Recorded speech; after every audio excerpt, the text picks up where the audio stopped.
और ये चैप्टर हम लोग आज पूरा कंप्लीट करने वाले हैं। तो आप इस लेक्चर को बहुत अच्छे तरीके से देखिएगा, ठीक है। पाएगा मजा खेल का, बहुत मजा आएगा। तो चलो स्टार्ट करते हैं पॉइंट को। जीवों में जनन पढ़ने से पहले आपको पढ़ना होगा जीवन काल क्या होता है। तो यहाँ पे आप ध्यान दीजिएगा, जीवन काल क्या होता है समझना स्टार्ट करिए। हम पॉइंट आपको लिखवाते हैं, आप मेरे साथ लिखते चलिएगा और पॉइंट को रिमाइंड करते चलिएगा, ठीक है। तो पहले हम लोगों को पढ़ना है क्या, जीवन काल। यहाँ पे देखिए जीवन काल। अब देखो जीवन काल क्या होता है समझ लो। तो किसी भी जीव का आप जीवन काल कहते हैं तो याद रखिएगा, किसी भी जीव का जन्म से लेकर, किसी भी जीव का जन्म से लेकर प्राकृतिक मृत्यु तक का समय, जन्म से लेकर प्राकृतिक मृत्यु तक का समय, प्राकृतिक मृत्यु, यहाँ पे देखो प्राकृतिक मृत्यु तक का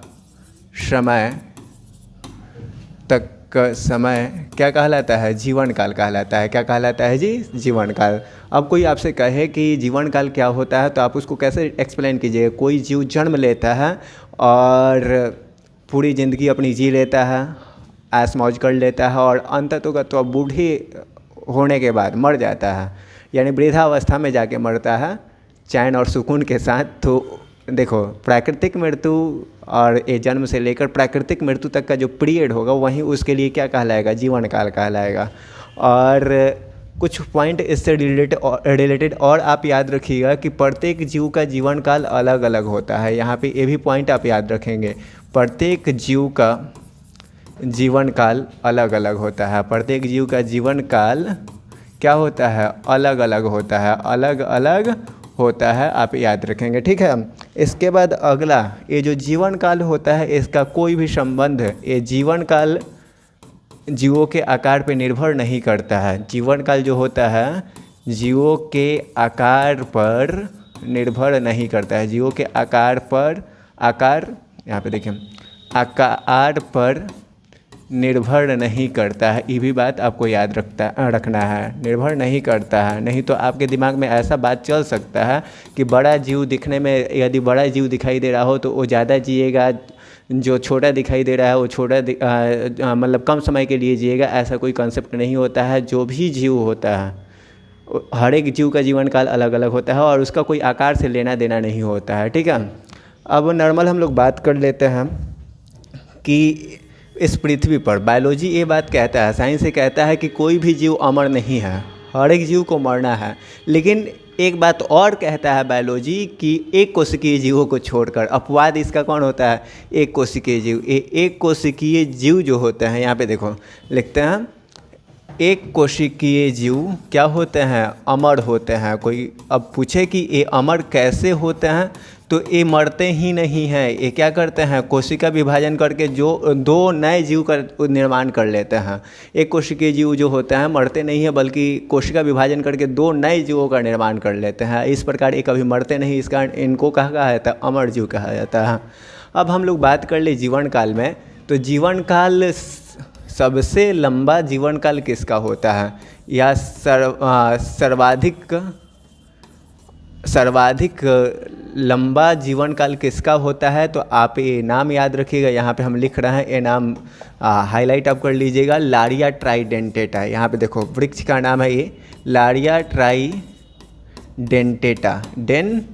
ये जो वृक्ष है ना लगभग जीता है 11,000 वर्ष। ये पौधा जो है जीवित रहता है कितना, 11,000 वर्ष तक ये जीवित रहता है। ये बात आप मेमोराइज कर लीजिएगा, ठीक है। और सबसे कम जीवन काल की बात करें हम लोग तो सबसे कम, यहाँ पे देखो सबसे कम जो जीवन काल होता है वो किसका होता है, तो आप याद रखेंगे सिकड़ा और मेफलाइट का। सिकड़ा और दूसरा जीव कौन है, मेफलाइट है। कौन है बुआ, में फ्लाइट। ये लोग जीता कितना है तो मात्र सिर्फ और सिर्फ एक दिन जीवित रहता है लोग। कितना दिन जीवित रहता है?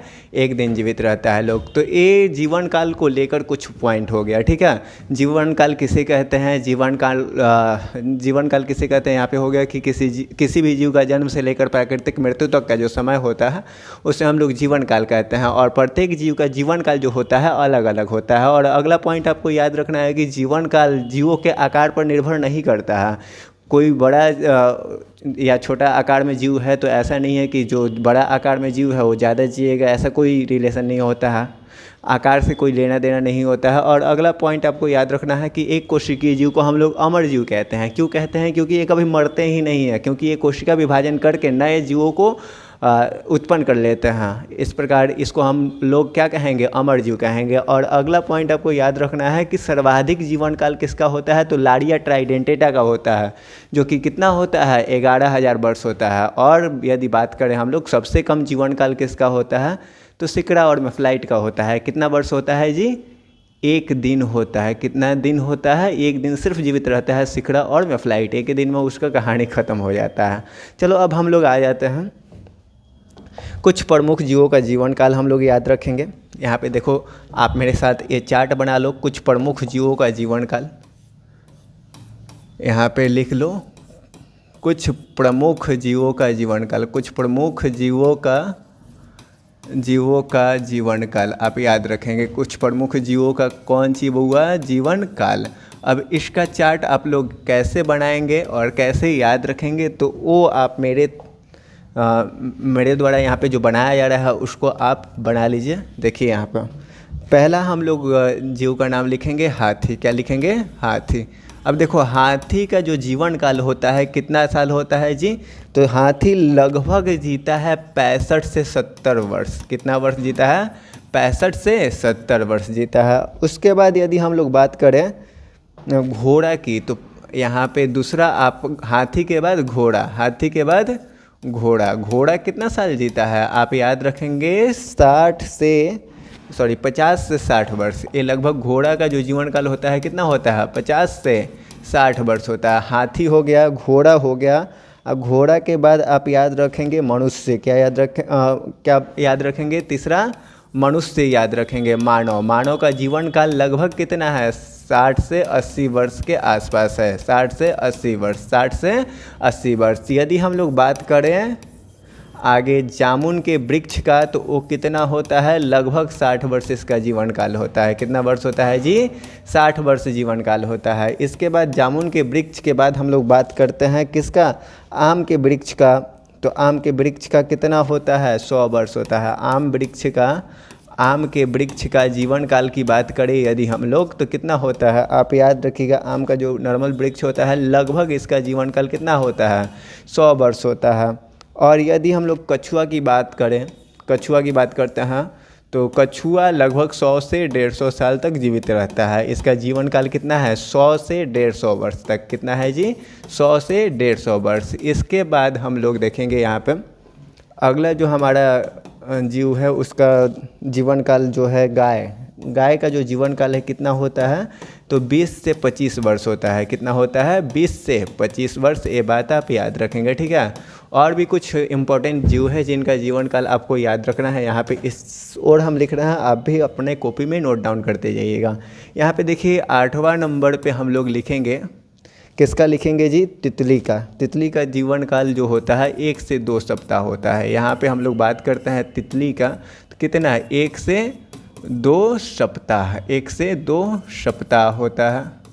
ये आप नोट डाउन कर लीजिएगा। इसके बाद अगला यदि हम लोग बात करेंगे कौन सी का जी? तो अब हम लोग बात करते हैं बरगद के पेड़ का। बरगद के पेड़ का जो जीवन काल होता है वो कितना होता है? लगभग 200 वर्ष होता है। कितना वर्ष होता है? 200 वर्ष होता है। पीपल का नहीं ना लिखे हैं अभी तक, तो पीपल का भी आप लिख लीजिएगा। पीपल लगभग 1500 वर्ष। पीपल की यदि बात करते हैं तो इसका जीवन काल कितना? लगभग 1500 वर्ष आप याद रखेंगे। कितना वर्ष? लगभग 1500 वर्ष। इसके बाद इम्पोर्टेंट कुछ है जो उसको लिख लीजिए। सिकड़ा का लिख लीजिए। सिकड़ा का कितना दिन? 1 दिन होता है। कितना दिन होता है? 1 दिन। और यदि हम लोग बात करें मेफ्लाइट का, तो मेफ्लाइट का भी कितना दिन होता है? मेफ्लाइट का भी 1 दिन ही होता है। मेफ्लाइट का भी कितना होता है? 1 दिन ही होता है। उसके बाद हम लोग बात करते हैं धान का या गेहूं का जीवन काल, तो 3 से 4 महीना। धान या गेहूं की बात करते हैं हम लोग, तो इसका जीवन काल कितना होता है? 3 से 4 महीना होता है। कितना होता है? 3 से 4 माह होता है। ठीक है, तो ये कुछ प्रमुख जीवों के जीवन काल रहे जो कि एनसीईआरटी में आपको दिया गया है, इसको आप याद कर लीजिएगा। ये कुछ प्रमुख जीवों के जीवन काल हो गए। ठीक है, इसके बाद हम लोगों को पढ़ना है, देखिए जीवन काल ख़त्म हो गया, तो अब टॉपिक हम लोगों को आगे पढ़ना है जनन। क्या पढ़ना है जी?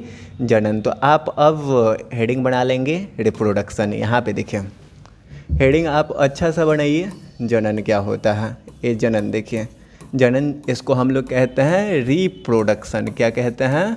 रिप्रोडक्शन। अब देखो रिप्रोडक्शन हम लोग किसे कहेंगे, तो एक अच्छा सा सुनहरा सा आपको डिफिनीसन बताते हैं, उसको आप एग्ज़ाम में लिख कर आएंगे तो फुल टू फुल मार्क्स मिलेगा। देखो क्या लिखना, वह प्रक्रिया, यहाँ पे लिख रहा है वह प्रक्रिया जिसके द्वारा जीव, वह प्रक्रिया जिसके द्वारा जीव अपने समान संतान उत्पन्न करता है। जिसके द्वारा, वह प्रक्रिया जिसके द्वारा जीव अपने समान संतान की उत्पत्ति करता है। अपने समान संतान की क्या करता है जी? अपने समान संतान की उत्पत्ति करता है, या अपने समान संतान को क्या करता है? पैदा करता है। और यही प्रक्रिया जो होती है क्या कहलाती है? जनन कहलाती है। इसी प्रक्रिया को हम लोग क्या कहते हैं? जनन कहते हैं। वह प्रक्रिया जिसके द्वारा जीव अपने समान संतति को पैदा करता है, उसे हम लोग क्या कहते हैं? जनन कहते हैं। अब एग्ज़ाम में कभी कभी पूछ देता है, देखो क्या पूछता है कि जनन क्यों आवश्यक है।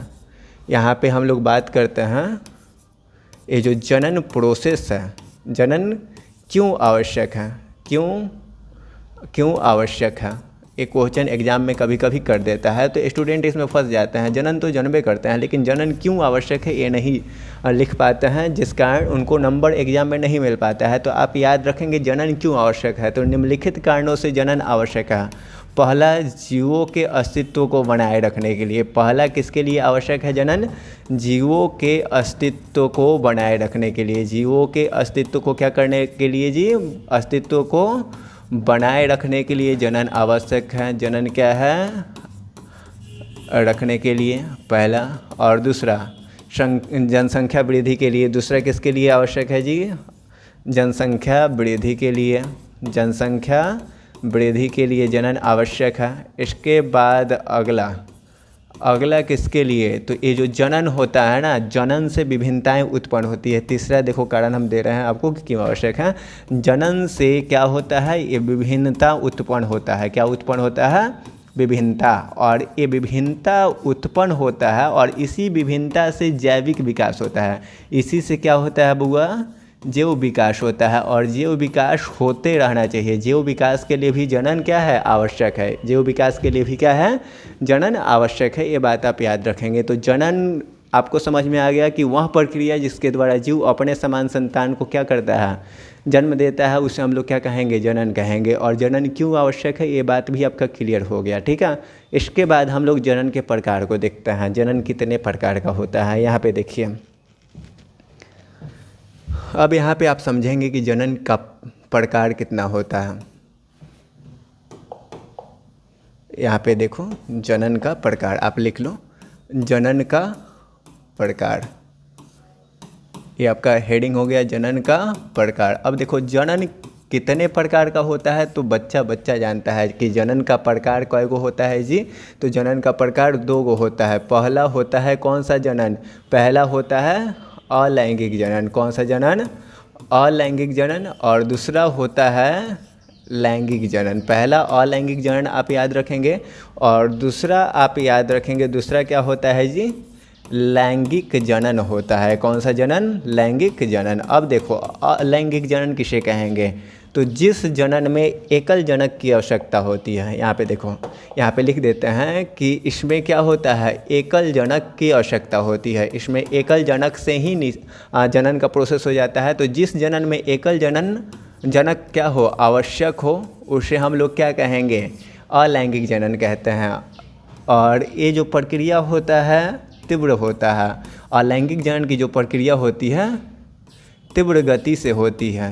अलैंगिक जनन की प्रक्रिया कैसे होती है? तीव्र गति से। अगला पॉइंट आपको रिमेंबर रखना है कि जो अलैंगिक जनन की प्रक्रिया होती है उसमें निषेचन नहीं होता है। अलैंगिक जनन में निषेचन होता है जी? नहीं होता है, इसमें निषेचन नहीं होगा, ठीक है, निषेचन नहीं होता है। उसके बाद निषेचन यदि नहीं होता है तो इसमें युग्मनज भी नहीं बनता है। युग्मनज का निर्माण हम लोग कहेंगे कि इसमें होगा, तो इसमें युग्मनज का निर्माण नहीं होता है, युग्मनज का निर्माण नहीं होता है और इससे विभिन्नताएं भी उत्पन्न नहीं होती है। इससे विभिन्नता की यदि बात करते हैं तो ये विभिन्नताएं भी उत्पन्न नहीं होती है और विभिन्नताएं उत्पन्न नहीं होगी तो ये जैव विकास करेगा, तो जैव विकास भी नहीं होता है, इसमें हम लोग बात करते हैं। तो ठीक है, तो ये आपका रहा अलैंगिक जनन को लेकर कुछ चर्चा है। अब लैंगिक जनन की बात करते हैं हम लोग, तो यहाँ पे देखो लैंगिक जनन में 2 जनक भाग लेते हैं। कितने जनक भाग लेते हैं?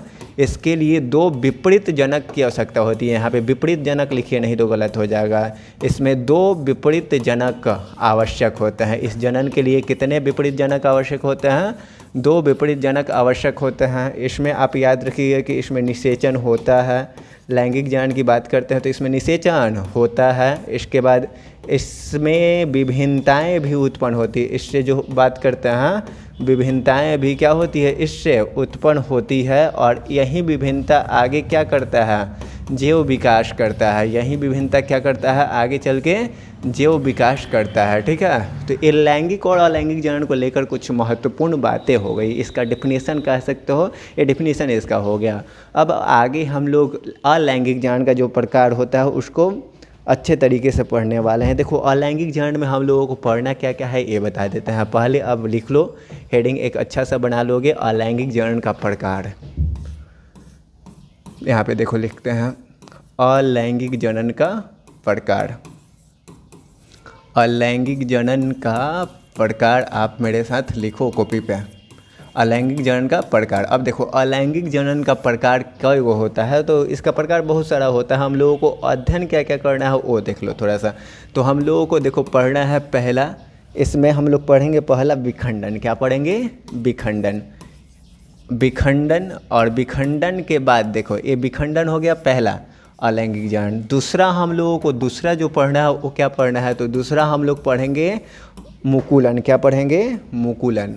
विखंडन के जस्ट बाद हम लोग पढ़ेंगे मुकुलन और मुकुलन जैसे ही पढ़ लेंगे तो उसके बाद हम लोग पढ़ेंगे देखो क्या, तीसरा हम लोग पढ़ेंगे बीजाणु जनन। क्या पढ़ेंगे? तीसरा हम लोग पढ़ेंगे देखो क्या, तीसरा हम लोग पढ़ेंगे बीजाणु जनन। क्या पढ़ेंगे? बीजाणु जनन। और जब बीजाणु जनन पढ़ लेंगे तीसरा, तो चौथा हम लोग पढ़ेंगे देखो क्या, चौथा पढ़ेंगे पुनरुद्भवन। क्या पढ़ेंगे जी? पुनरुद्भवन। चौथा हम लोग पढ़ेंगे क्या? पुनरुद्भवन। पुनरुद्भवन ये टॉपिक हम लोग पढ़ेंगे। अब पुनरुद्भवन के बाद हम लोग पढ़ेंगे लास्ट टॉपिक कायिक प्रवर्धन। क्या पढ़ेंगे जी? कायिक प्रवर्धन। ये हमारा 5वां टॉपिक है। देखो यहाँ पे लिख देते हैं कायिक प्रवर्धन। अब चलिए हम लोग एक एक करके विखंडन से पढ़ना स्टार्ट करेंगे, ठीक है। तो हम लोग आ जाते हैं अपने बैक स्लाइड पे। यहाँ पे देखिए विखंडन, ये मुकुलन आ गया, विखंडन। अब विखंडन की यदि बात करते हैं हम लोग, तो विखंडन क्या होता है यहाँ पे समझिएगा। विखंडन में क्या होता है? विखंडन का मतलब होता है टूटना। विखंडन का मतलब क्या होता है? यहाँ पे देखो इसके अर्थ की बात करें तो विखंडन का अर्थ क्या होता है? विखंडन का अर्थ होता है टूटना। विखंडन का अर्थ क्या होता है? टूटना। और कोई भी जीव का जो शरीर होता है, शरीर की कोशिकाएं होती है, वो 2 तरह से टूटती हैं। पहला उसका प्रोसेस आ जाता है इसमें, यहाँ पे देखो पहला प्रोसेस की यदि बात करें तो पहला प्रोसेस होता है द्विखंडन। क्या होता है? द्विखंडन। और द्विखंडन में क्या होता है? इसमें देखिए द्विखंडन में क्या होता है, तो इसमें एकल कोशिकाएं टूटकर 2 कोशिकाओं का निर्माण करती है। एकल कोशिका टूटकर इसमें क्या करेगी? एकल कोशिका टूटकर बहुल कोशिका का निर्माण करती है। क्या करती है? बहुल कोशिका का इसमें निर्माण करेगी। कोशिका का निर्माण करती है, यहाँ पे देख लीजिए निर्माण करती है। एकल कोशिका टूटकर इसमें क्या करेगी, बहुल कोशिका का निर्माण करेगी। जैसे मान लीजिए ये हो गया अमीबा, अमीबा में ये हो गया केंद्रक। इसको जब टूटना होगा तो ये क्या करेगा, पहले बीच से ये यहाँ पे संकुचित होगा, बीच से क्या होगा, संकुचित होगा और इस प्रकार ये देखो केंद्रक बना लेगा इस प्रकार से। और इसके बाद यदि हम लोग बात करेंगे तो ये पूरी तरीके से यहाँ पे चिपकने का प्रयास करेगा और यहाँ पे दो केंद्रक इसका बट गया। इसके बाद अपने शरीर को भी विभाजित कर लेगा और इस शरीर को विभाजित करने के बाद दो गो नया अमीबा बना लेगा। क्या करेगा, दो गो नया अमीबा बना लेगा।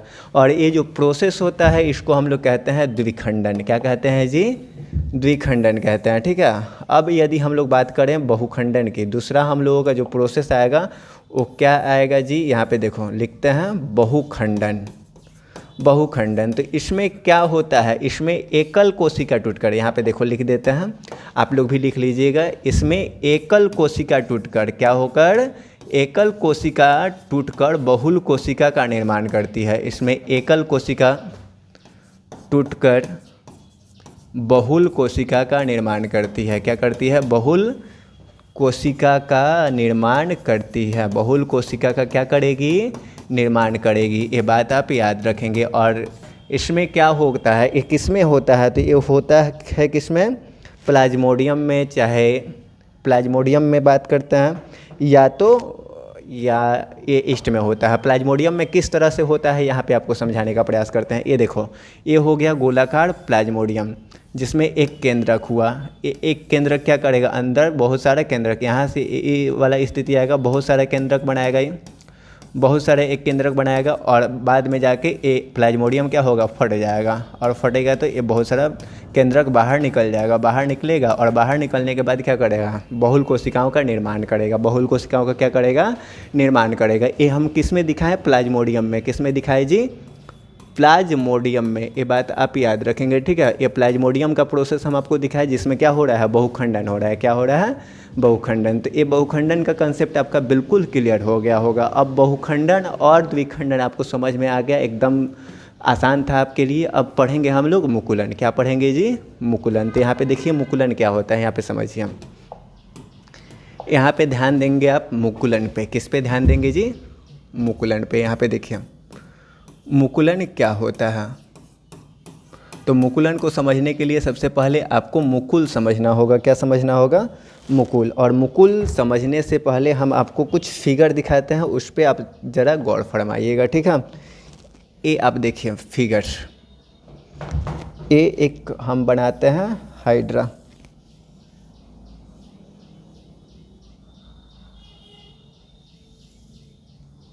ये हमारा एक हाइड्रा बन के तैयार हो रहा है।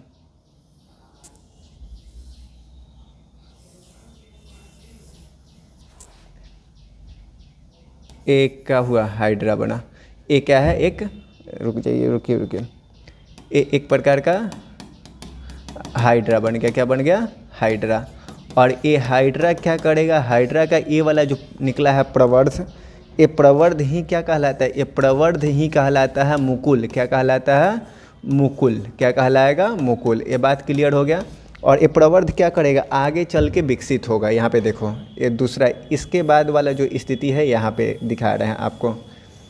ये प्रवर्ध क्या करेगा, ये प्रवर्ध आगे चल के अपना एक अलग मुकुल से नया,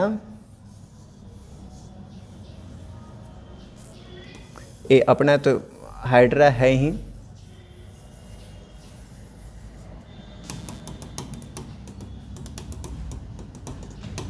यहाँ पे एक अलग बन गया।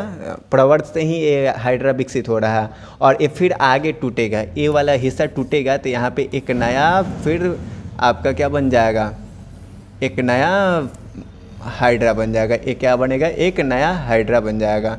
एक नया हाइड्रा बन गया, ये वाला टूटा हिस्सा। तो समझ रहे हैं। तो यहाँ पे देखो ये जो हाइड्रा के पौधे से निकला, शरीर से निकला प्रवर्ध, वही क्या कहलाता है, मुकुल कहलाता है। क्या कहलाता है, मुकुल। और ये जो मुकुल कहलाता है, यही मुकुल से जो जनन होता है उसे हम लोग क्या कहते हैं, हम उसी को हम लोग मुकुलन कहते हैं। यहाँ पे देखिए मुकुलन को आपको डिफाइन करना हो तो आप क्या कहेंगे, मुकुल से होने वाला जनन। यहाँ पे देखिए मुकुल के द्वारा होने वाला जनन, यहाँ पे लिख देते हैं मुकुल के द्वारा होने वाला अलैंगिक जनन, होने वाला अलैंगिक जनन क्या कहलाता है? मुकुलन कहलाता है। क्या कहलाता है? होने वाला अलैंगिक जनन क्या कहलाएगा जी? मुकुलन कहलाएगा, ठीक है। और ये जो मुकुलन होता है, मुकुलन के दो प्रकार होते हैं। कितने प्रकार होते हैं? दो। इस मुकुलन के कितने प्रकार होंगे? दो। पहला आंतरिक मुकुलन और दूसरा बाह्य मुकुलन। आंतरिक मुकुलन और बाह्य मुकुलन। अब देखो, यदि प्रवर्ध शरीर के बाहर निकलता है, यहाँ पे देखो हम लिख देते हैं, ये जो मुकुलन होता है इसके दो प्रकार होते हैं। यहाँ पे पॉइंट हम लिख रहे हैं कि मुकुलन दो प्रकार का होता है। मुकुलन कितना प्रकार का होता है? मुकुलन दो प्रकार का होता है। तो ये दो प्रकार का नाम में पहला क्या होता है? आंतरिक मुकुलन। पहला कौन होता है? आंतरिक मुकुलन। आंतरिक मुकुलन में जो प्रवर्ध निकलता है शरीर के अंदर ही निकलता है। प्रवर्ध इसमें, यहाँ पे देखो आंतरिक मुकुलन की बात करते हैं तो इसमें जो प्रवर्ध निकलेगा वो कैसे निकलेगा? प्रवर्ध शरीर के अंदर ही निकलेगा। प्रवर्ध कहाँ निकलेगा? प्रवर्ध शरीर के अंदर निकलता है। कहाँ निकलता है? अंदर निकलता है, तो उसे हम लोग आंतरिक मुकुलन कहते हैं। क्या कहते हैं? आंतरिक मुकुलन। और एक किसमें होगा? तो एक किसमें होगा? आप आंतरिक मुकुलन याद रखिएगा, स्पंज में होता है। किसमें होता है? स्पंज एक जीव है उसमें होता है। और बाह्य मुकुलन की बात करते हैं, दूसरा हमारा क्या है? बाह्य मुकुलन। दूसरा क्या है? बाह्य मुकुलन। तो बाह्य मुकुलन में जो प्रवर्ध होता है वो कहाँ निकलता है? शरीर के बाहर। यहाँ पे देखो बाह्य मुकुलन की यदि बात करते हैं तो बाह्य मुकुलन में प्रवर्ध जो निकलने का प्रोसेस होता है वो कहाँ निकलता है? प्रवर्ध शरीर के बाहर निकलेगा। प्रवर्ध कहाँ निकलेगा? प्रवर्ध शरीर के बाहर निकलता है। प्रवर्ध इसमें क्या करेगा? शरीर के बाहर निकलता है। यहाँ पे प्रवर्ध कहाँ निकलेगा? शरीर के बाहर निकलता है। तो ये सब बातें आप याद रखेंगे, ठीक है। और एक इसमें होगा तो नॉर्मली आप याद रखेंगे, एक इसमें होता है, हाइड्रा में होता है। किसमें होता है? हाइड्रा में। ये बात आप याद रखेंगे। हाइड्रा में क्या होता है?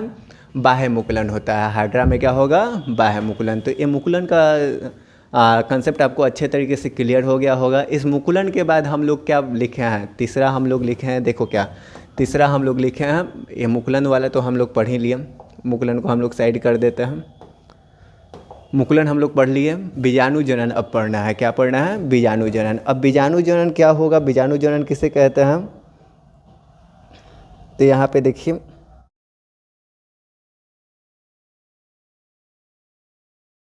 बीजाणु जनन क्या होता है आप याद रखिएगा। इस विधि द्वारा जनन के समय जीवों के कोशिका में या बाह्य भाग पर एक कोशिकीय पतली भित्ति का निर्माण होता है और यही संरचना क्या कहलाती है?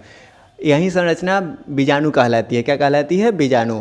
और यह बीजाणु कुछ समय बाद जनन कोशिका से अलग होकर, यहाँ पे देखो जनक कोशिका से अलग होकर विभिन्न जगह पर फैल जाती है और यही नए जीव का क्या करती है? निर्माण करती है, जिसे हम लोग क्या कहते हैं? बीजाणु जनन कहते हैं। क्या कहते हैं? बीजाणु जनन। और एक नॉर्मल बीजाणु की बात करें तो 6 प्रकार के होते हैं। कितने प्रकार के होते हैं? 6। पहला प्रकार का नाम आप याद रखिएगा, देखिए यहाँ पे अचल बीजाणु। क्या याद रखिएगा? अचल बीजाणु आप याद रखिएगा। दूसरे बीजाणु की यदि हम लोग बात करते हैं तो दूसरे बीजाणु पे होता है, दूसरे नंबर पे होता है चल बीजाणु। कौन बीजाणु? चल बीजाणु। और तीसरे नंबर की हम लोग बात करते हैं, देखो तीसरे नंबर की बात करते हैं तो तीसरे नंबर पे हमारा आता है सुप्त बीजाणु। कौन सा बीजाणु?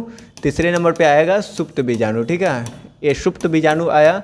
उसके बाद चौथे नंबर पे हम लोग बात करेंगे निश्चेष्ट अवस्था बीजाणु। ये चौथा नंबर पे कौन होता है? निश्चेष्ट। यहाँ पे देखो निश्चेष्ट अवस्था बीजाणु। और इसके बाद 5वें नंबर पे होता है पालमेला अवस्था बीजाणु। कौन सा? पालमेला अवस्था बीजाणु। इसके बाद 6ठे नंबर पे होता है कोनिडिया। क्या होता है? 6ठे नंबर पे कोनिडिया होता है, ठीक है।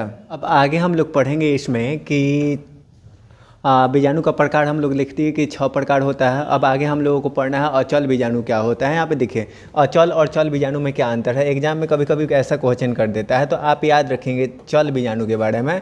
चल बीजाणु को हम लोग जूस्पोर भी कहते हैं। क्या कहते हैं? जूस्पोर। और इसको अप्लानोस्पोर कहते हैं। अचल बीजाणु क्या कहते हैं? अप्लानोस्पोर कहा जाता है। अप्लानोस्पोर। ये बात आप याद रखेंगे, ठीक है।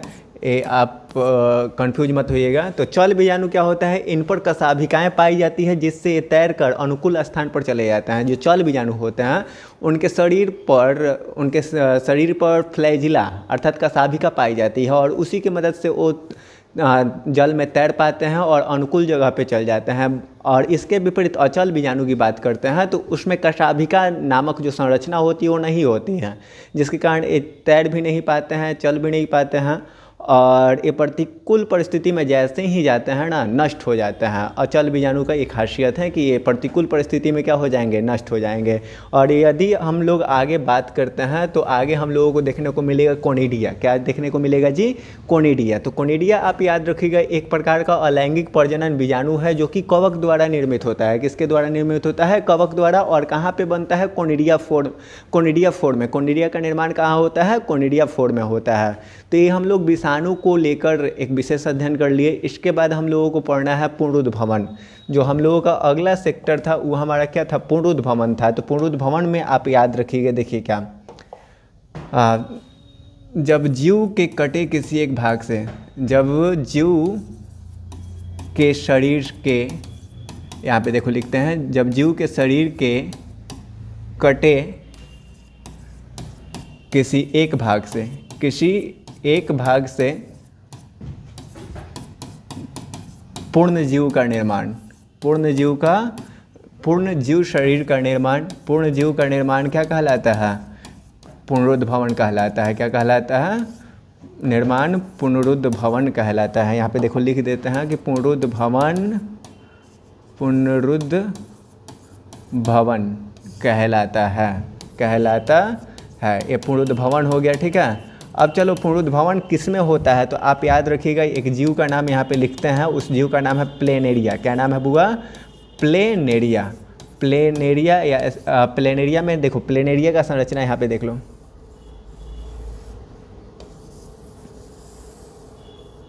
ये हो गया प्लेनेरिया। प्लेनेरिया को हम लोग मान लो 3 बराबर भागों में काटते हैं। कितने भागों में काटते हैं, 3। यहाँ से ये काट दिए, ये यहाँ से काट दिए, तो ये 3 को प्लेनेरिया बनाएगा। कई को प्लेनेरिया बनाएगा, 3 को प्लेनेरिया बनाएगा। यहाँ पे एक को प्लेनेरिया बना लेगा, इस भाग से फिर एक अलग प्लेनेरिया बनाएगा, ये अलग प्लेनेरिया बना लिया, और एक और इस भाग से प्लेनेरिया विकसित करेगा, पूर्ण जीव का निर्माण करेगा। तो ये 3 को प्लेनेरिया बना लिया है। तो इस प्रकार ये प्लेनेरिया से क्या होता है, कटे किसी एक भाग से पूर्ण प्लेनेरिया का निर्माण हो जाता है। और प्लेनेरिया में क्या होता है, पुनरुद्भवन की क्रिया होती है। किसकी क्रिया होती है जी, पुनरुद्भवन की क्रिया होती है। अब पुनरुद्भवन के बाद अगला हम लोग पढ़े हैं कायिक प्रवर्धन। क्या पढ़े हैं जी, कायिक प्रवर्धन। तो अब देखो कायिक प्रवर्धन मुख्य रूप से पादपों में होता है। किस में होता है जी, पादपों में। यहाँ पे देखिए लिखे होंगे हम, स्लाइड यहाँ पे होगा हमारा कायिक प्रवर्धन। तो पौधे के कायिक भाग से आप चलिए नोट डाउन कर दिए कि पौधे के कायिक भाग से होने वाला जनन, पौधे के कायिक भाग से होने वाला जो जनन होता है, होने वाला जनन क्या कहलाता है, कायिक प्रवर्धन कहलाता है। क्या कहलाता है, कायिक प्रवर्धन। और यदि हम लोग बात करें कि पौधे का कायिक भाग कौन होता है, तो पौधे का कायिक भाग होता है जड़, तना और पतिया।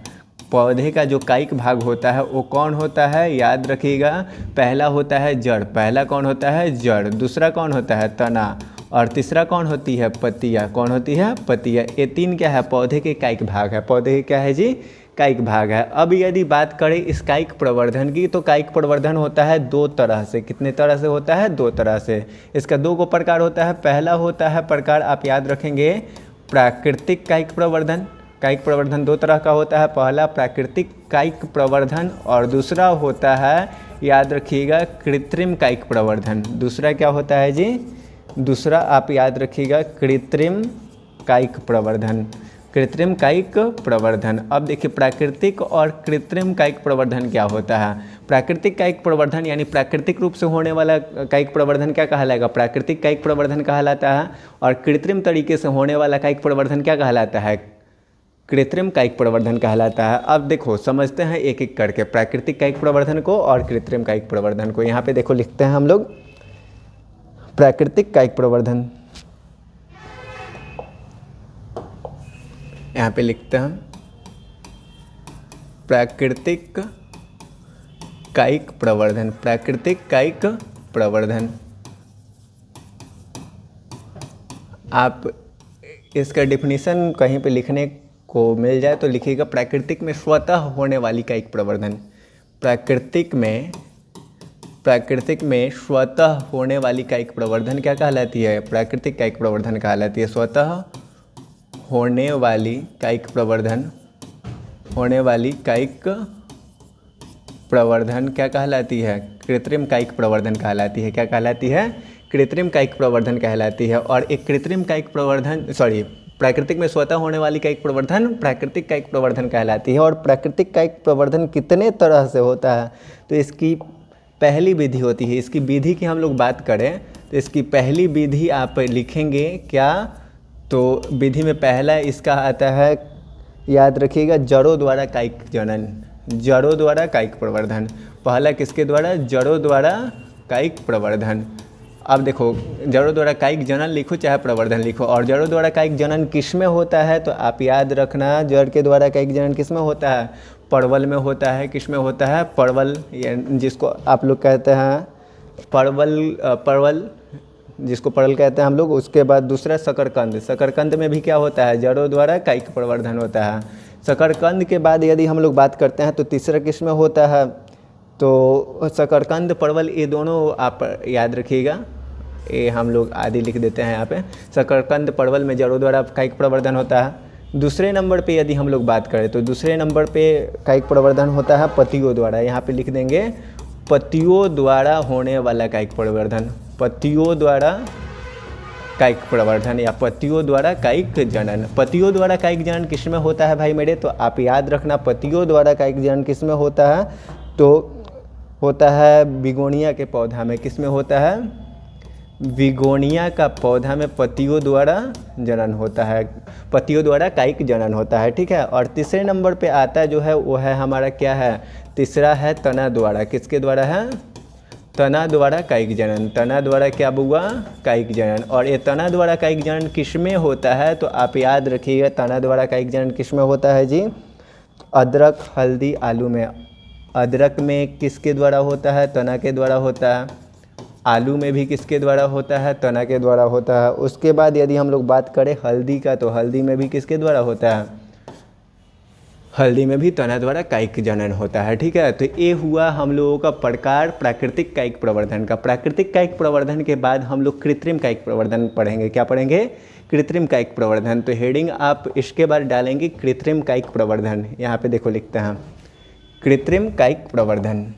यहाँ पे लिख लीजिए कृत्रिम कायिक प्रवर्धन। कृत्रिम कायिक प्रवर्धन। अब देखो कृत्रिम कायिक प्रवर्धन क्या होता है यहाँ पे समझो।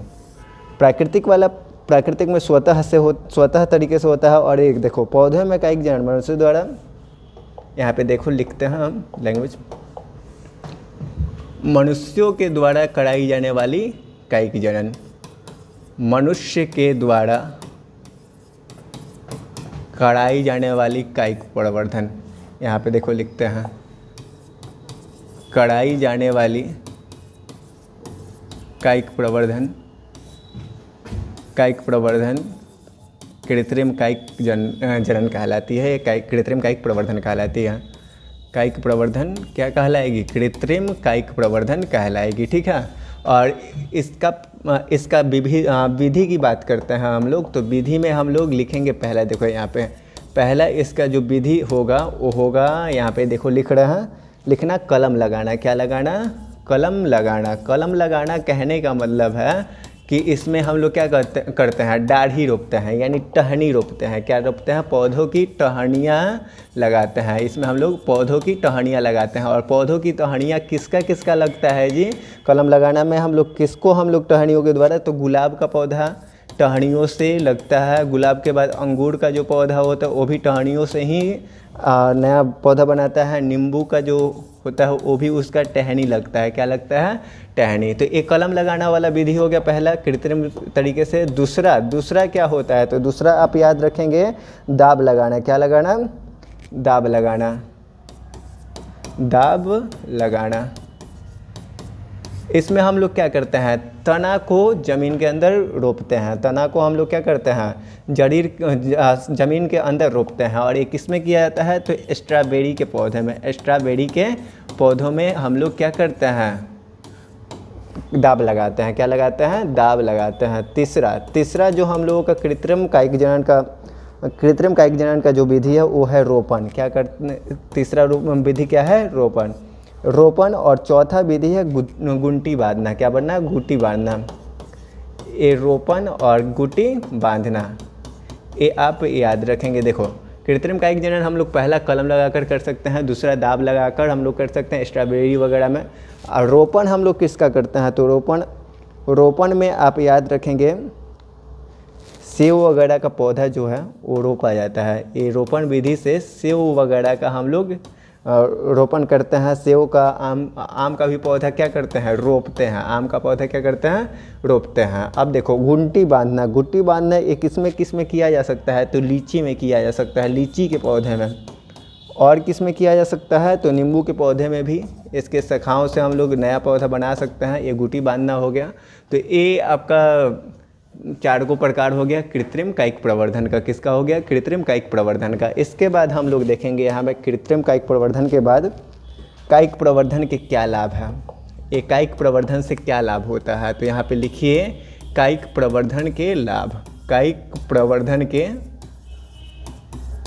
लाभ। चलिए यहाँ पे देखिए कायिक प्रवर्धन के क्या क्या लाभ है, यहाँ पे समझिएगा।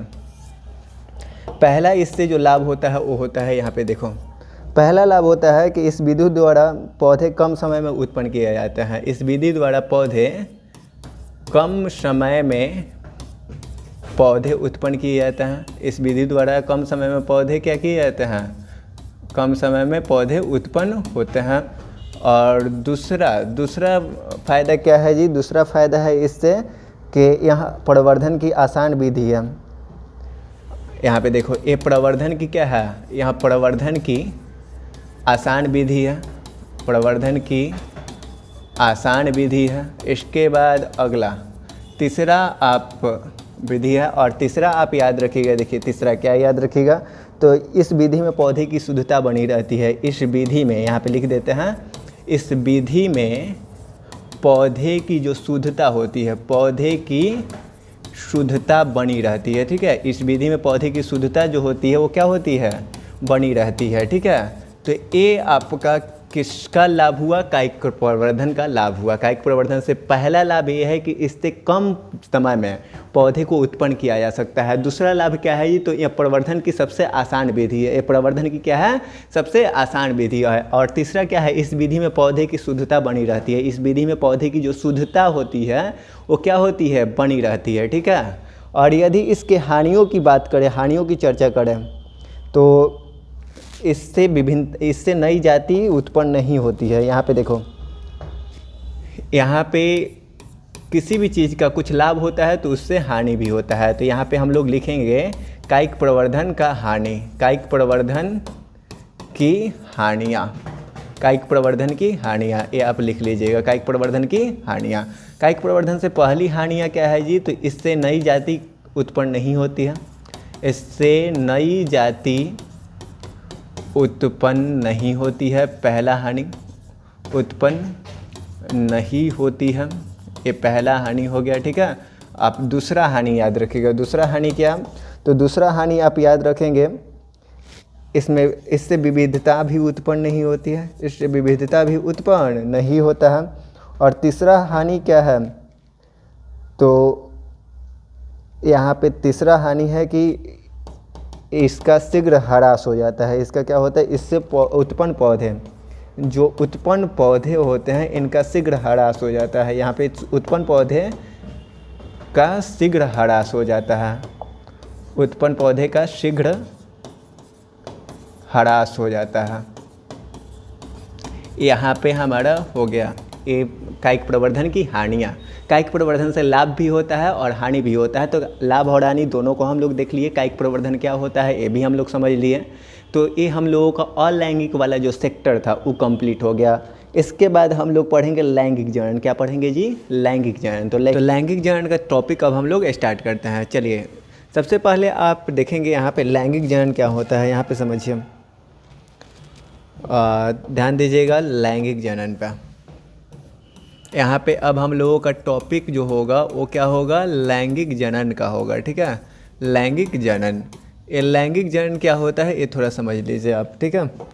तो जनन की वह विधि जिसमें दो विपरीत जनकों की आवश्यकता होती है, जिस जनन में, यहाँ पे लिखते हैं, जिस जनन में दो विपरीत जनकों की आवश्यकता होती है। यहाँ पे देखिए, जिस जनन में दो विपरीत जनकों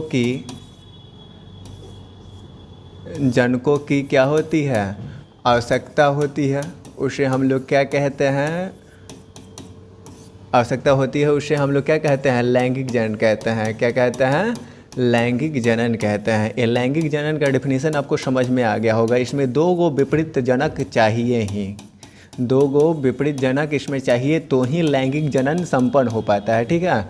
तो यहाँ पे लैंगिक जनन किसे कहते हैं ये आपको समझ में आ गया। और दूसरी बात आप याद रखिएगा, यह एक जटिल प्रक्रिया है। लैंगिक जनन जो है ये क्या है, यह एक जटिल प्रक्रिया है। यहाँ पे लिखते हैं, आप नोट डाउन कर लीजिएगा, यह एक जटिल प्रक्रिया है। जो आपका अलैंगिक जनन होता है वो जटिल प्रक्रिया नहीं होता है, सरल प्रक्रिया होता है। लेकिन ये जो आप देख रहे हैं लैंगिक जनन, ये क्या है, बहुत ही जटिल प्रोसेस होता है। अब चलो आगे हम लोग देखेंगे, आगे हम लोग ये भी जान लेते हैं कि ये जो लैंगिक जनन है इसके लिए लैंगिक अंगों की आवश्यकता होती है। इसके लिए लैंगिक अंग कौन कौन होंगे जी, तो लैंगिक अंग होंगे नर में वृषण और मादा में अंडाशय। नर में लैंगिक अंग कौन होता है, नर में वृषण, नर में क्या जी, वृषण, तथा मादा में कौन होता है, मादा में अंडाशय, मादा में अंडाशय आवश्यक होता है। लैंगिक जनन में लैंगिक अंग जो होता है वो क्या होता है, आवश्यक होता है। और लैंगिक अंग कहने का मतलब है कि नर में क्या होगा, वृषण होगा, और मादा में क्या होगा, अंडाशय, ये आवश्यक होते हैं, ठीक है। अब आगे हम लोगों को पढ़ना है जीवन चक्र की अवस्थाएं। यहाँ पे देखिए हेडिंग हम बना देते हैं, जीवन चक्र की अवस्थाएं, जीवन चक्र की अवस्थाएं। ये जीवन चक्र की अवस्थाएं क्या होता है, यहाँ पे थोड़ा समझिए। जीवन चक्र की अवस्थाओं की बात करते हैं हम लोग, तो जीवन चक्र जो होता है 3 भागों में बटा होता है। कितने भागों में बटा होता है, 3 भागों में। और 3 भाग कैसे कैसे ये डिवाइड होता है, तो यहाँ पे थोड़ा सा समझिए। पहला होता है किशोरावस्था। पहला क्या होता है जी, यहाँ पे देखिए पहला लिखा हुआ है किशोरावस्था। क्या लिखा हुआ है, किशोरावस्था। दूसरे नंबर की यदि बात करें तो दूसरे नंबर पे आता है प्रजनन अवस्था। दूसरा नंबर पे कौन आता है जी, प्रजनन अवस्था आता है। और तीसरे नंबर की यदि बात करते हैं तो तीसरे नंबर पे आता है जीर्ण अवस्था। कौन आता है जी, जीर्ण अवस्था। ये जीर्ण अवस्था आता है कौन से नंबर पे, 3 नंबर पे है। तो अब देखो ये तीनों को थोड़ा सा लाइन वाइज करके हम लोग पढ़ लेते हैं, उसके बाद आगे बढ़ेंगे, ठीक है। तो आप एक किशोरावस्था में याद रखिएगा कि इस अवस्था में शरीर में तीव्रता से वृद्धि होती है। ये जो अवस्था होता है, इस अवस्था में शरीर में तीव्रता से वृद्धि होती है। तीव्रता से क्या होती है, वृद्धि होती है। ये बात आप याद रखेंगे। कब होता है तीव्रता से वृद्धि, तो किशोरावस्था में। कब होता है, किशोरावस्था में। और यदि हम लोग बात करें प्रजनन अवस्था की, तो इस समय शरीर में जनन क्षमता विकसित हो जाती है। इस समय शरीर में जनन क्षमता विकसित होती है। क्या होती है, जनन क्षमता विकसित हो जाती है। शरीर में जनन क्षमता विकसित होती है। कब, ये हम लोग बात करेंगे प्रजनन अवस्था में। और जीर्ण अवस्था में बात करें तो इस समय जनन क्षमता समाप्त हो जाती है। इस समय क्या हो जाती है, जनन क्षमता समाप्त हो जाती है। जनन क्षमता की यदि बात करें तो इस समय समाप्त हो जाता है, ठीक है, इस समय समाप्त हो जाता है। तो जीर्ण अवस्था, प्रजनन अवस्था, किशोरावस्था, प्रजनन अवस्था और जीर्ण अवस्था। अब यदि हम लोग इसको डिवाइड करें प्रजनन अवस्था को, तो प्रजनन अवस्था को हम लोग 2 भागों में बांट सकते हैं। पहला पादप प्रजनक अवस्था, देखो यहाँ पे लिख देते हैं पादप प्रजनन अवस्था, और दूसरा जो होगा जंतु प्रजनन अवस्था। दूसरा हम लोग किस में डिवाइड करेंगे, जंतु प्रजनन अवस्था। अब देखो पादप प्रजनन अवस्था की दृष्टि से देखा जाए तो पादप को हम लोग 2 भागों में बांट सकते हैं। पादप को कितने भागों में बांट सकते हैं? 2 भागों में। पहला जो पादप का भाग बनेगा उसको हम लोग क्या नाम देंगे? तो मोनोकार्पिक पौधा। क्या नाम देंगे जी? मोनोकार्पिक पौधा। यहाँ पे लिखते हैं मोनोकार्पिक पौधा नाम देंगे। और मोनोकार्पिक पौधा किसे कहेंगे? तो जो सिर्फ एक ही बार क्या करता है? पुष्पन करता है। वैसा पौधा जो सिर्फ एक बार पुष्प धारण करता है पूरे जीवन काल में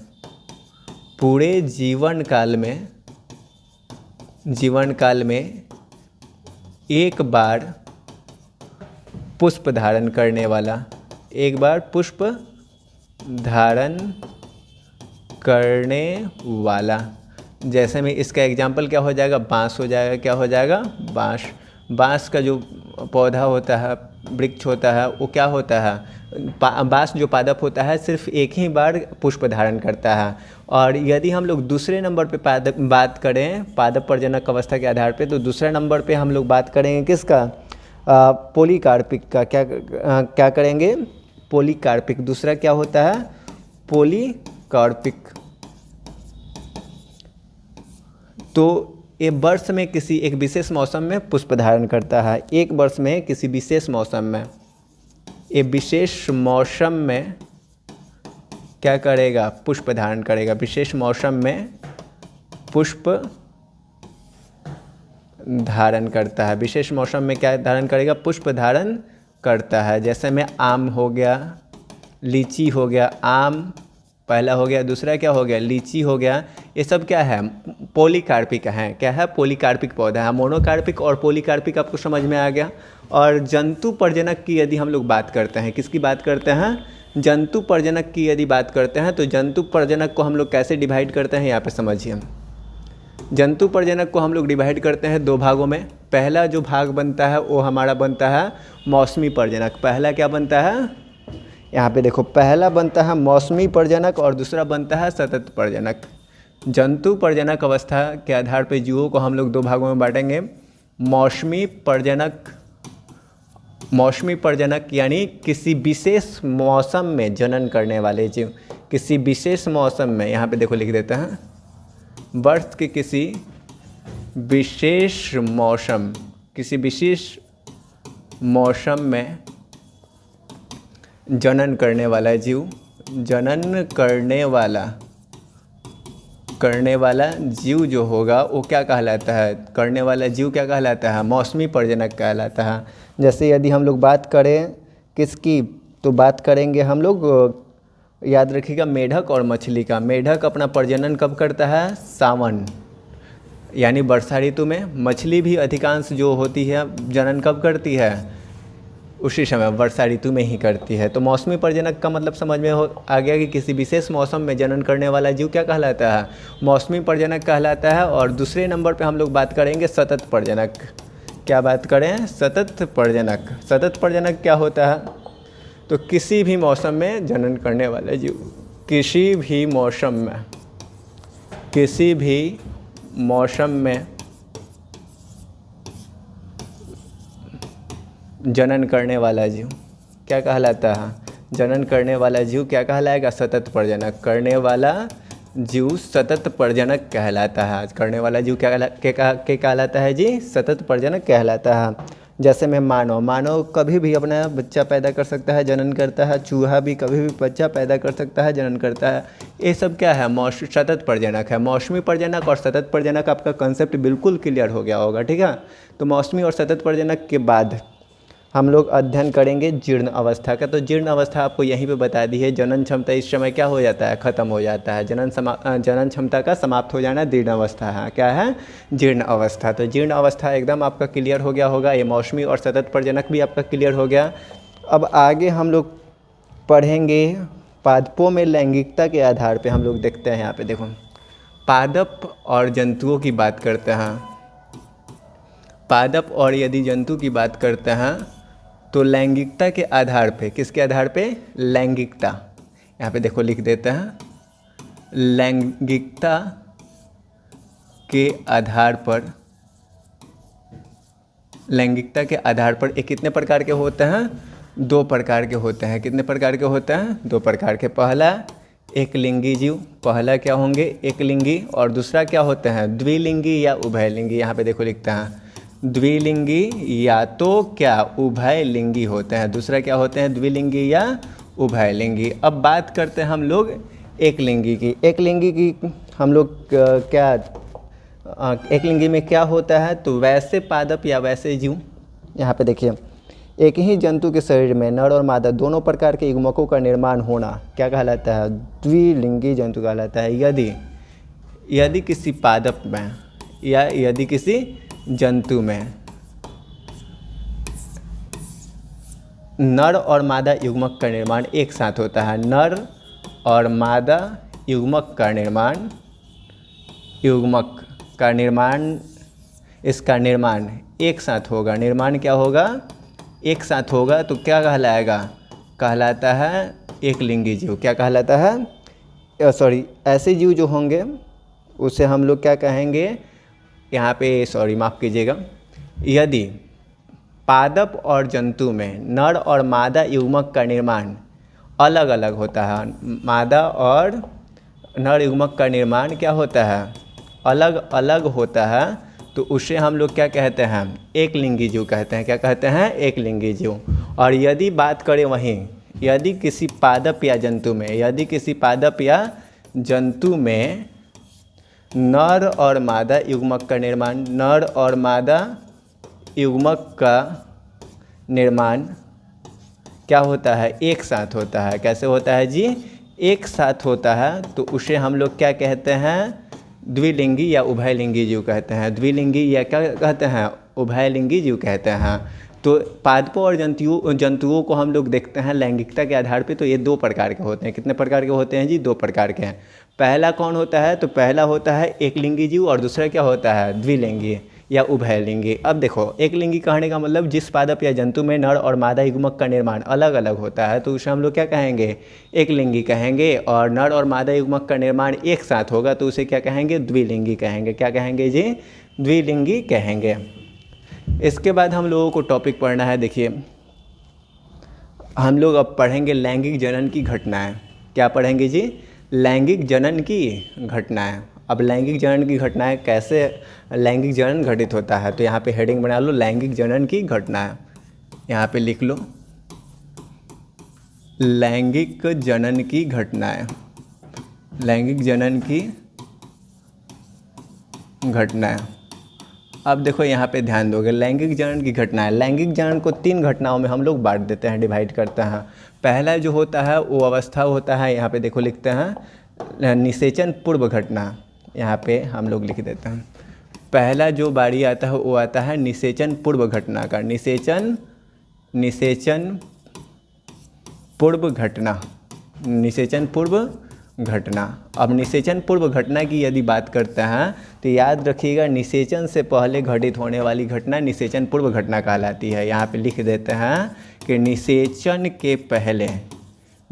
के पहले घटित होने वाली घटनाएं, निषेचन के पहले घटित होने वाली घटनाएं क्या कहलाती हैं? निषेचन पूर्व घटना कहलाती है। निषेचन पूर्व घटना कहलाएगी। और ये भी 2 प्रकार की होती है, 2 तरह से होती है। पहला हम लोग बात करें तो पहला होता है युग्मक जनन। क्या होता है? युग्मक जनन। और दूसरा क्या होता है? तो दूसरा होता है युग्मक स्थानांतरण। दूसरा क्या होता है? युग्मक स्थानांतरण। अब देखो, युग्मक जनन क्या होता है ये समझो। युग्मक जनन यानी युग्मक निर्माण की प्रक्रिया। युग्मक जनन का मतलब क्या होता है? युग्मक निर्माण की प्रक्रिया क्या कहलाती है? युग्मक निर्माण की प्रक्रिया क्या कहलाती है? युग्मक जनन कहलाती है। क्या कहलाती है? युग्मक जनन। और ये युग्मक जनन यदि नर में होता है, तो नर में होगा तो कहलाएगा शुक्र जनन। क्या कहलाएगा? शुक्र जनन, जिससे शुक्राणु बनता है। क्या बनता है? शुक्राणु। और यदि ये मादा में होता है, किस में होता है? युग्मक जनन मादा में होगा, तो तो इसे हम लोग कहेंगे अंड जनन। क्या कहेंगे? अंड जनन कहेंगे। और इससे किसका निर्माण होता है? अंडाणु का निर्माण होता है। किसका निर्माण होता है? अंडाणु का। तो ये युग्मक जनन आपको समझ में आ गया। युग्मक निर्माण की जो प्रक्रिया होती है उसको हम लोग क्या कहते हैं? युग्मक जनन कहते हैं। और ये दो तरह का होगा, अंड जनन और शुक्र जनन। यानी मादा में जो युग्मक जनन की प्रक्रिया होगी उसे हम लोग क्या कहेंगे? उसे हम लोग कहेंगे अंड जनन, जिससे अंडाणु बनेगा। और नरों में होने वाला युग्मक जनन उसको क्या कहते हैं? शुक्र जनन कहते हैं, जिससे शुक्राणु का निर्माण होता है। किसका निर्माण होता है? शुक्राणु का निर्माण होता है। इसके बाद हम लोग देखेंगे, देखो क्या, युग्मक स्थानांतरण। जब नर युग्मक बन जाता है, नर युग्मक का मादा युग्मक के पास पहुंचना। यहाँ पे देखो, नर युग्मक जब बन जाएगा तो नर युग्मक का मादा युग्मक के पास पहुंचना, मादा युग्मक तक पहुंचना या पहुंचने की क्रिया, पहुंचने की क्रिया जो होती है उसे हम लोग क्या कहते हैं? उसे हम लोग कहते हैं युग्मक स्थानांतरण। क्या कहते हैं? युग्मक स्थानांतरण। तो ये आपका युग्मक स्थानांतरण भी क्लियर हो गया, ठीक है। अब इसके बाद आप समझोगे, यहाँ पे इस चार्ट को, हम जो चार्ट बना रहे हैं उसको आप लिख लो थोड़ा सा, क्योंकि युग्मक जब भी बनता है ना, गुणसूत्र आधा हो जाता है। युग्मक का निर्माण जब भी होगा तो गुणसूत्र का संख्या क्या हो जाएगा? आधा। यानी 46 गो गुणसूत्र होता है। किस में? बोलिए, मानव में। मानव में गुणसूत्र कितने होते हैं? 46। और जब युग्मक बनता है तो वो क्या हो जाता है? युग्मक एक अगुणित संरचना है तो आधा आधा बढ़ जाता है, यानी 23 गो हो जाता है। 46 से कितना हो जाता है? 23। अब देखो, प्रमुख जीवों में जो गुणसूत्र है और उसका जो युग्मक में गुणसूत्र है वो आप देख लो, यहाँ पे लिखते हैं। चलिए, चार्ट आप तैयार कीजिए। कुछ जीवों में गुणसूत्रों की संख्या।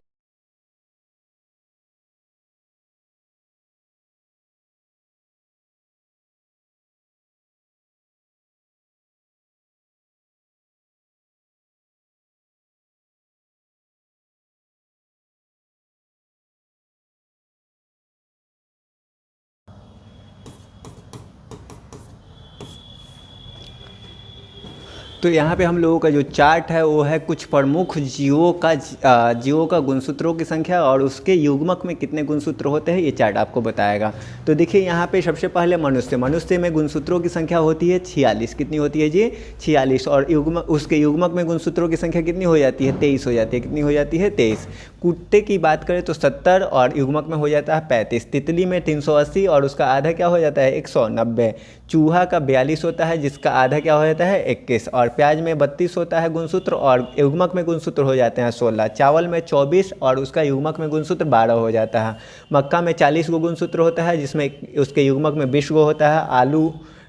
आलू की यदि बात करते हैं तो आलू में 48 और आधा क्या हो जाता है? 24। और बिल्ली की बात करते हैं तो 38 गुणसूत्र होते हैं, जिससे और उसके युग्मक की बात करें तो उसके युग्मक में 19 गुणसूत्र होते हैं। और घरेलू मक्खी की बात करें तो उसमें 24 और 12 गुणसूत्र होते हैं उसके युग्मक में। तो ये चार्ट आप याद रखिएगा, इसका आप स्क्रीनशॉट मार लीजिए, या दिख रहा है तो बेहतर है, आप इतना याद रखेंगे, ठीक है। युग्मक जनन और युग्मक स्थानांतरण आपको अच्छे तरीके से समझ में आ गया। अब आगे हम लोग बढ़ते हैं निषेचन की ओर। किधर पढ़ेंगे जी? निषेचन। तो निषेचन होता क्या है ये समझिए। यहाँ पे देखिए, अब हम लोगों को पढ़ना है फर्टिलाइजेशन। निषेचन इंग्लिश में कहा जाता है इसको फर्टिलाइजेशन। यहाँ पे देखो लिख देते हैं फर्टिलाइजेशन।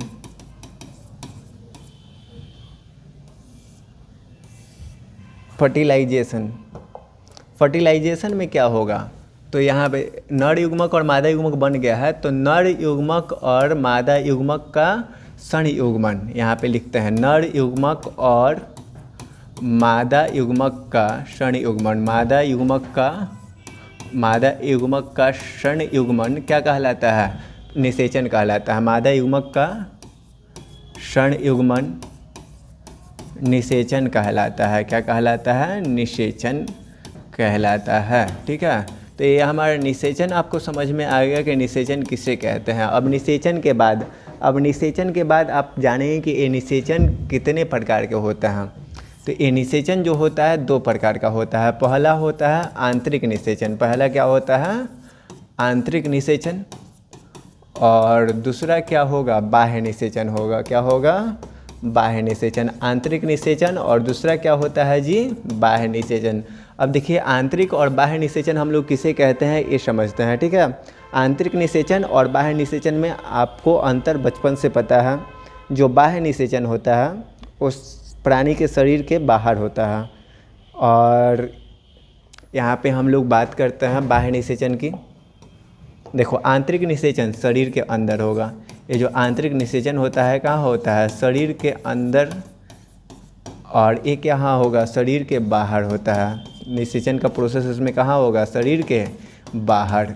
तो ये बात आपकी क्लियर हो गई है। शरीर के बाहर होने वाली निषेचन बाह्य निषेचन, और शरीर के अंदर होने वाली निषेचन क्या कहलाती है, आंतरिक निषेचन कहलाती है। आंतरिक निषेचन किसमें होगा, तो मानव में क्या होगा जी, आंतरिक निषेचन होगा। बाह्य निषेचन किसमें होता है, मछली, मेढक, ये सब में क्या होता है, बाह्य निषेचन होता है। क्या होता है, बाह्य निषेचन। अब हम लोग चैप्टर के अंतिम छोर पे पहुंच चुके हैं, और चैप्टर के अंतिम छोर में हम लोग पढ़ेंगे, लास्ट का हमारा जो टॉपिक है वो है निषेचन पश्च घटना। क्या है जी, निषेचन पश्च घटना। निषेचन पश्च घटना कहने का मतलब निषेचन के बाद घटित होने वाली घटनाएं। तो यहाँ पे देखिए, अब समझिए, हम लोग पढ़ेंगे निषेचन पश्च घटना। लिखो, निषेचन पश्च घटना, निषेचन पश्च घटना। डिफिनीशन इसका लिख लोगे, निषेचन के बाद घटित होने वाली घटनाएं। निषेचन के बाद, यहाँ पे लिख रहे हैं निषेचन के बाद घटित होने वाली घटनाएं, घटित होने वाली घटनाएं, घटित होने वाली घटनाएं निषेचन पश्च घटना कहलाती है। निषेचन पश्च घटना कहलाती है, पश्च घटना कहलाती है। अब देखो यहाँ पे निषेचन पश्च घटना कहलाती है, ये आपको समझ में आ गया। निषेचन पश्च यानी निषेचन के बाद कौन सा घटना होता है, तो निषेचन के बाद निर्माण होता है युग्मनज का। किसका निर्माण होता है, युग्मनज का। यहाँ पे देखो, निषेचन के बाद युग्मनज बनता है, युग्मनज बनता है, और युग्मनज बनता है, और युग्मनज से क्या बनता है, तो युग्मनज से बनता है भ्रूण। क्या बनता है, भ्रूण। ये युग्मनज बनाता है भ्रूण को, और यही भ्रूण आगे विकसित होकर क्या बनाता है, यही भ्रूण आगे चल के शिशु बनाता है। क्या बनाता है, एक परिपक्व शिशु बनाता है, ठीक है। तो अब देखो यहाँ पे युग्मनज से भ्रूणोद्भव एक टॉपिक आता है कि भ्रूणोद्भव क्या होता है। तो भ्रूणोद्भव आप याद रखिएगा, युग्मनज से भ्रूण बनने की प्रक्रिया। युग्मनज से, यहाँ पे लिख देते हैं, युग्मनज से भ्रूण बनने की प्रक्रिया, भ्रूण बनने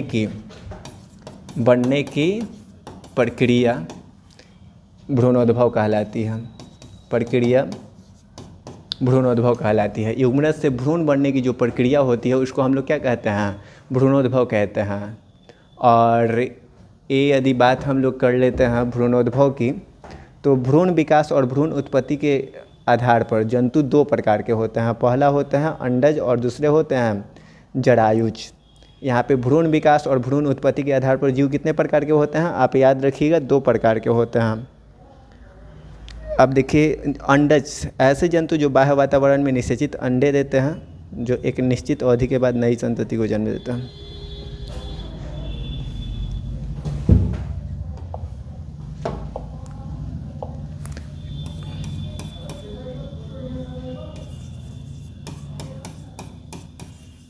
भ्रूण विकास या उत्पत्ति के आधार पर ये जो जीव होते हैं, जीव जो होते हैं दो प्रकार के होते हैं। कितने प्रकार के होते हैं, दो प्रकार के हैं। पहला अंडज या अंडप्रजक, अंडज या अंडप्रजक जीव, और दूसरे क्या होंगे, जरायुज। क्या होंगे, जरायुज। अब देखो, जरायुज यानी संतति प्रजक। अब देखो, अंडज यानी वैसे जीव जो अंडे देते हैं, वैसे जीव जो अंडे देते हैं, और उस अंडे से क्या होता है, बच्चे पैदा होते हैं, उसी अंडे से क्या होता है, बच्चे पैदा होते हैं। तो ऐसे जीव को हम लोग क्या कहते हैं, अंडज या अंडप्रजक जीव कहते हैं। जैसे में आपका मुर्गी हो गई, सांप हो गया, छिपकली हो गया, ये सब क्या है, छिपकली, ये सब क्या है, अंडज जीव है, अंडज या अंडप्रजक जीव है। जरायुज कहने का मतलब वैसे जीव जो सीधे बच्चे को जन्म देते हैं, वैसे जीव जो सीधे बच्चे को जन्म देते हैं, बच्चे को क्या देते हैं, जन्म देते हैं।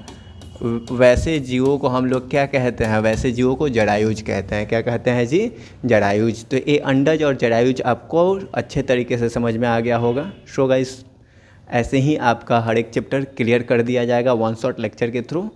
मिलते हैं आपसे नेक्स्ट लेक्चर में नेक्स्ट चैप्टर के साथ। धन्यवाद।